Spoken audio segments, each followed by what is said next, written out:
This is the Late Round Podcast with your host, JJ Zachariason.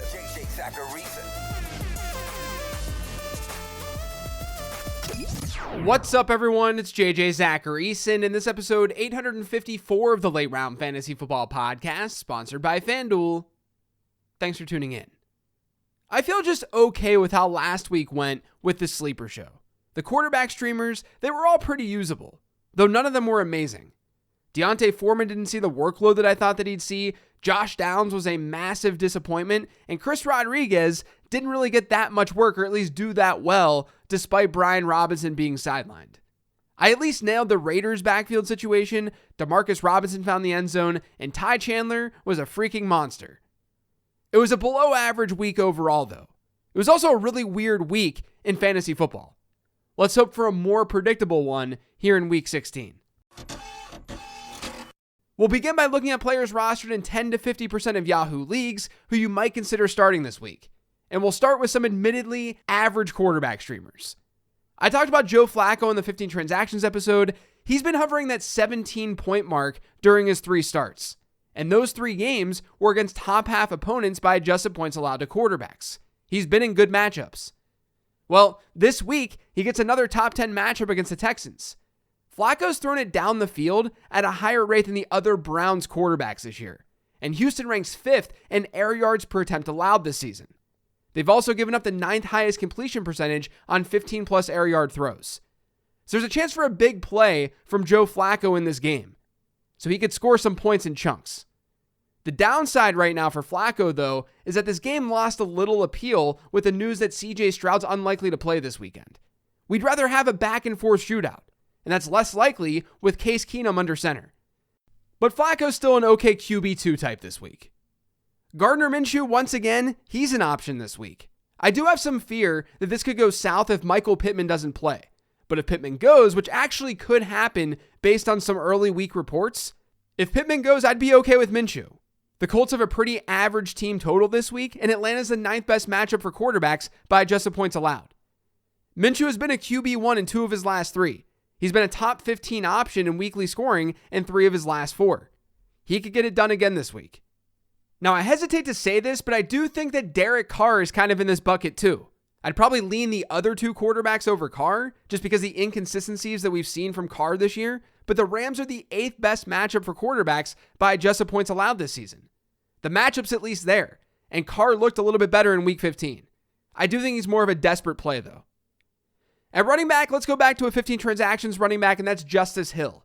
As I mentioned on that 15 transaction show, the Ravens have used Hill much more in their hurry up, their 2-minute offense than Gus Edwards.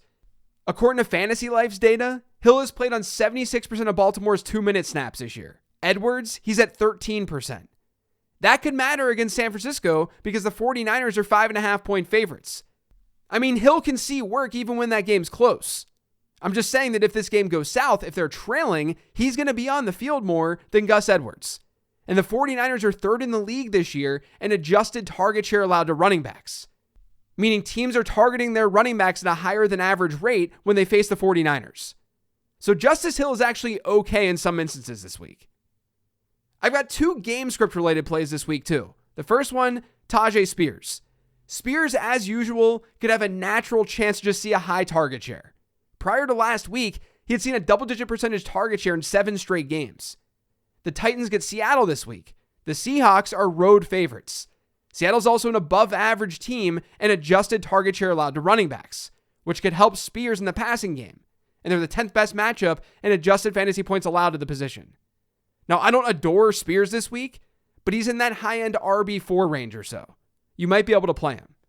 And then the other game script back is Kenneth Gainwell. The Eagles are 11.5-point home favorites this week against the Giants, and the G-Men rank as an above-average matchup for running backs by adjusted points allowed. This is really just a play on a positive game script. If Philly gets up, if they're leading by a lot of points, we might see less DeAndre Swift and more Kenneth Gainwell. Gainwell's seen at least a 22% running back rush share in each of his last 3, and he's played at least 40% of the team's snaps in those games. It wouldn't surprise me if those numbers are a little bit higher this week if this game goes how we think it's going to go. Moving on to wide receiver, I'm going to talk about Tyler Boyd again. I did on the 15 transactions episode, and he's technically at 51% rostered, but I think it's a worthwhile call out. Pittsburgh's been one of the worst teams against slot players this year when looking at numbers like yards per route run, and Jamar Chase is likely sidelined.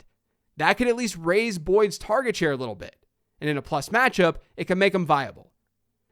Now, I know that Josh Downs burned us last week, and Michael Pittman's trending in the right direction for this week, but Atlanta is a great slot matchup for Downs.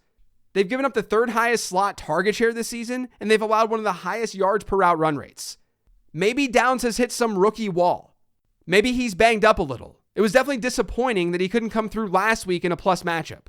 But I'm going to trust the talent profile here and say that he's a solid sleeper. Josh Palmer didn't see a huge target share last week, but he ran the second most routes for the Chargers, and he had a good end of game stat line. Keenan Allen didn't practice on Wednesday, and the Chargers get the Bills this week.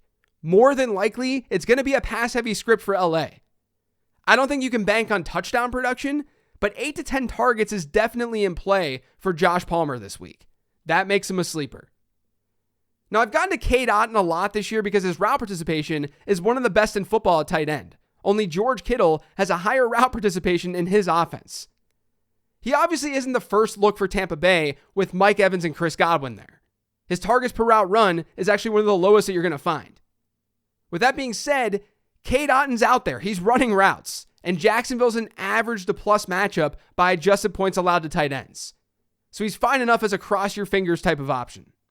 The better play, though, at tight end, in my opinion, is Hunter Henry. The Patriots face Denver, and the Broncos are the second best matchup for tight ends by adjusted points allowed this season. Henry has back-to-back 19-point outings, and he saw a nice spike in target share last week, up to 29%.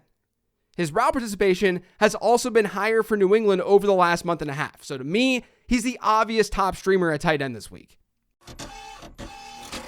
Now moving on, it's time to look at players rostered in 0 to 10% of Yahoo leagues. As I always say, I generally hope that you don't have to start these guys, but you never know. I've got 2 quarterbacks for you here. Tommy DeVito is one. I don't feel great about it, but Philly's been pretty bad this season in the secondary.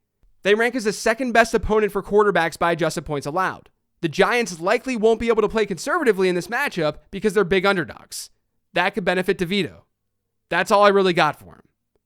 Nick Mullins is the other quarterback, though. You've got a good supporting cast for Mullins with Justin Jefferson back. There's a decent over-under in this game against Detroit of 46.5, and the Lions are the 5th best matchup for quarterbacks by adjusted points allowed.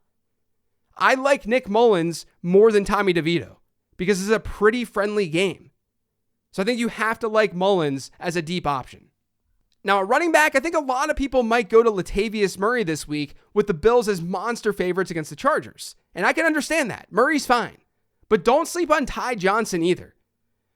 Johnson's actually seen a better running back rush share and route participation rate over the last 2 weeks compared to Latavius Murray. I think Murray has the touchdown upside, but if this game does get out of hand, I wouldn't be surprised if we see a lot of Johnson towards the tail end of that game. So both of these guys work, but I want to call out Johnson so you don't forget about him if you're searching in a super deep format. As we know, the Chargers defense has been brutal. Now keep an eye on the Raiders and the Colts backfields this week. If Josh Jacobs or Jonathan Taylor and Zach Moss can't go, then we might see Zamir White and Trey Sermon become reasonable plays. But for the record, I think we might see more Amir Abdullah if Josh Jacobs doesn't go. Because the Raiders get the Chiefs this week. They're not likely to see the same game script that they saw against the Chargers. And Amir Abdullah is the pass-catching back in that backfield. But at the time of this recording, it does sound good for Josh Jacobs and both of those Colts running backs. We'll just see what happens. Now, at wide receiver, I like Wan'Dale Robinson this week. The Eagles are second in the NFL in slot target share allowed, and they've given up by far the most slot yards this season.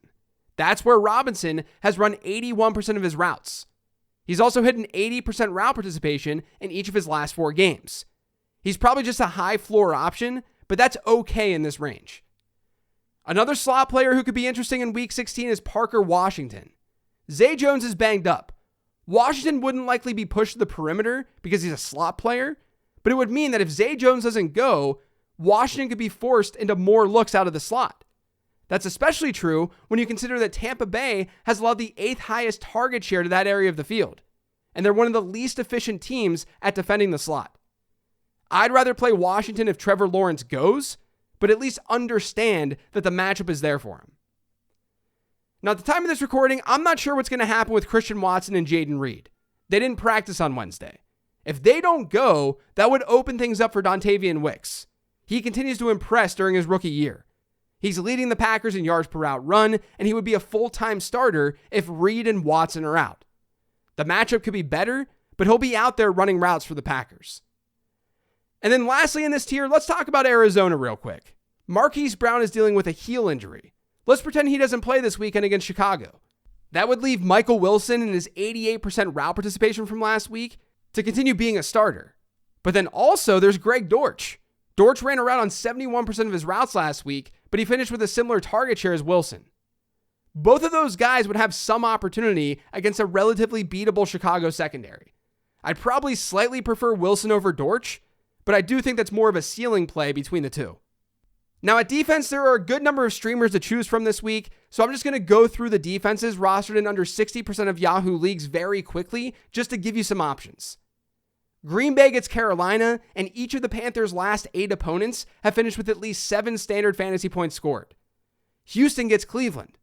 I would like Houston more if Stroud goes, but it doesn't sound like he is.